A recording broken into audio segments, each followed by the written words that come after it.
In a previous edition of A Ray of Hope, TVJ's Kian Morgan shared the story of how the mustard seed communities is giving hope to wards who have matured out of the state system. Well, this evening, we look at their story from a different angle, where the givers of hope find their own hope.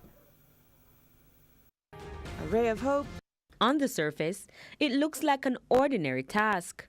Men with a truck digging on a construction site. But what's really happening here is far more than meets the eye.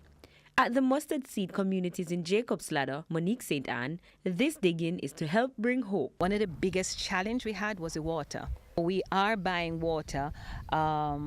It cost us roughly $30,000 a day. For over 40 years, the charity has been giving a ray of hope to children and adult wards of the state, catering to mental and physically challenged, among others. Now, it seems finding water to help further their work is just reward. We have to be finding that kind of funding on a daily basis to purchase water. So the fact that we have struck water is like a striking gold. But getting here wasn't easy.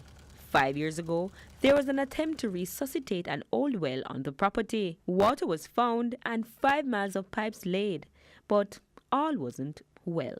We brought the water in, but did not work because eventually the water, we realized it was tainted. Prior to that, we had looked at water harvesting. We actually sunk a 750,000 gallon catchment area to capture that water and filter it and that sort of thing. Worked for a while, but climate change, and we had the drought. Executive Director Darcy Toller Williams says the failed attempt was just a precursor to a miracle for the over 100 people who work and reside here. We have found 2 streams of water already, and this is a wonderful gift of hope to us. Because now we know we will have water that is sustainable, water that we can also not just use internally, but maybe share with some of our neighbors. With A Ray of Hope, I'm Kian Morgan.